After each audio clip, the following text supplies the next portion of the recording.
again before I come and beat your ass like you beat your son. I have your address! Think about that before you call and swear at me! Okay, so you're certainly in no state of mind to be here right now. Hi, welcome to the Film Prospector, a channel where I investigate some poor forgotten films I've never heard of to see how much gold I can find. 2009's Case 39 was maybe a victim of its timing. Released a year before domestic demonic horror films became popular again with Insidious, and with two stars in Renee Zelwegger and Bradley Cooper who were either just tailing off or just about to launch into the peak of their stardom. This mid-budget evil kid tale doesn't do a great deal new, but it does have plenty to make it worth a watch.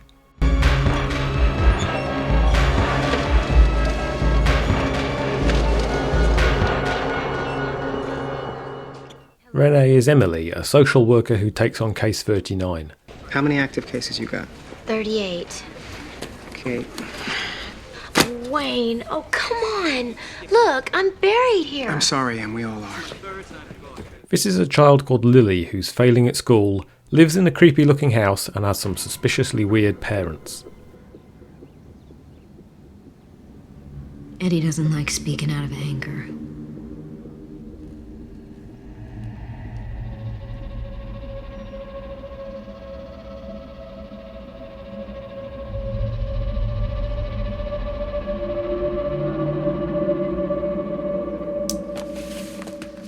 With the help of police friend Lovejoy, she breaks into the house that night, just in time to stop something horrible from happening.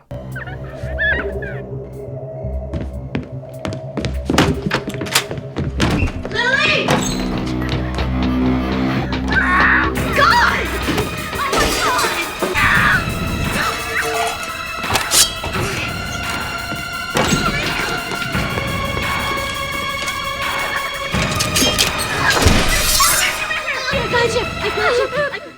She gains the custody of Lily, despite not being a legal guardian, and all is fine.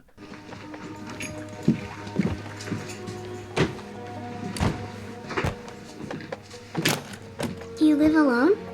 Just me. Just us. Until it isn't. Turns out Lily was actually the suspiciously weird one, and when people around Emily start dying, she begins to think that maybe Lily's parents were actually onto something. She's lying.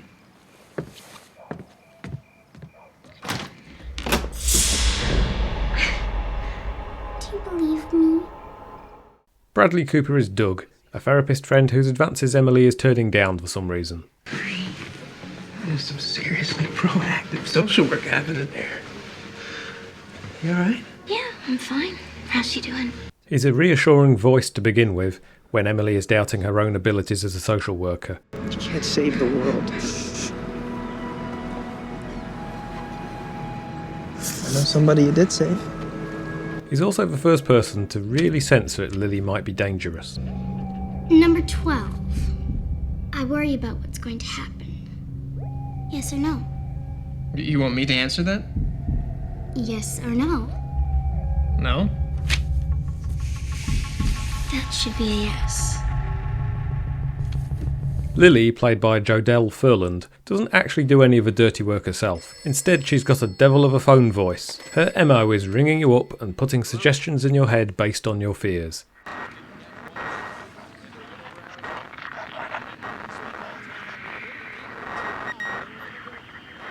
Try again. Sorry. These will then cause you to hallucinate and react in a way which eventually gets you killed. Doug is the first to go. After telling Lily about his childhood fear of hornets, he later suffers an attack of CGI insects.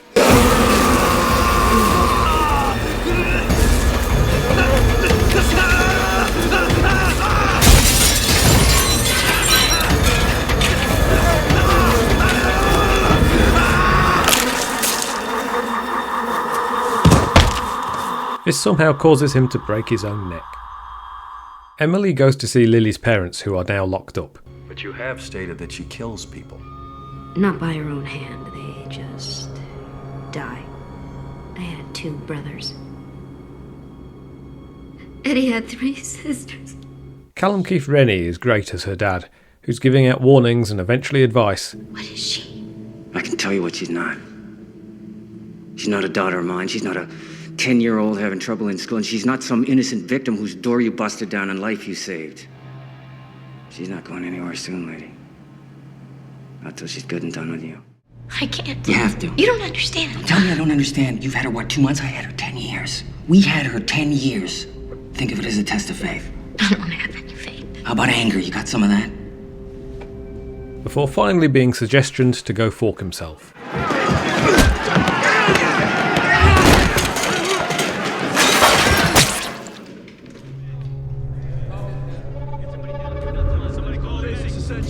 We're gonna need medical personnel right away to cafeteria. Lovejoy still doesn't believe, much to Emily's frustration. She's a damaged child. She's a deceitful child. She's a manipulative child. But a damaged, deceitful, manipulative child is not a demon. You think I'm crazy. You believe in there. But out here, it's all just bullshit. But after he gets a late night message of his own, he soon changes his mind. I've been trying to decide what to do with you and your family, Mel. Every time I think about it, a voice in my heart says, kill them. Who is this? Just a little girl. Past her bedtime. Lilith? He gets tooled up to go help, before he too is tricked by some crafty canines into ending himself.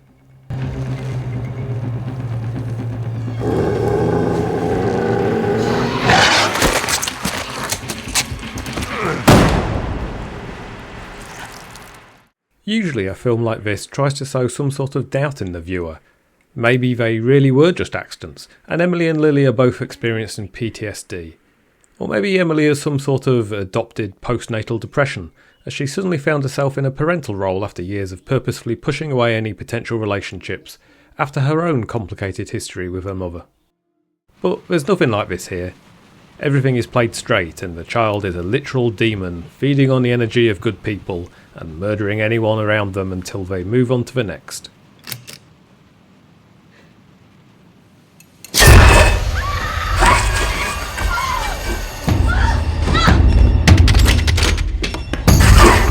It's a fun ride briefly when Lily knows that Emily knows, and they're sparring off against each other. Leaving the child unattended is a jailable offense. You have to do what I say. But that section is over far too quickly, and Emily switches into demon child killing mode. Everybody get out okay?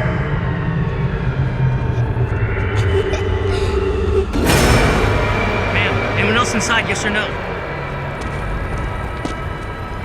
Burning the house down doesn't work, but seeing through a hallucination does.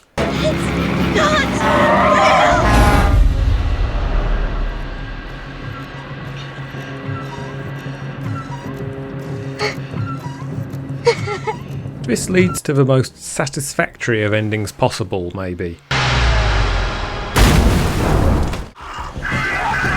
Demon is drowned, Emily survives. The audience is not to ask what happens next. I found 5.5 grams of gold in case 39. The performances are good from everyone. Jodelle Ferland makes a more convincing evil child than an innocent one, which is maybe a little concerning. It doesn't really do anything new, but what it does it quite well. There's a few tense bits, but there's also a couple of rubbish jump scares.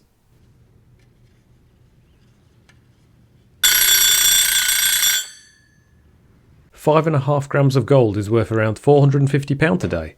That's enough to buy this fancy new electric oven, just in case you need a new one, for whatever reason.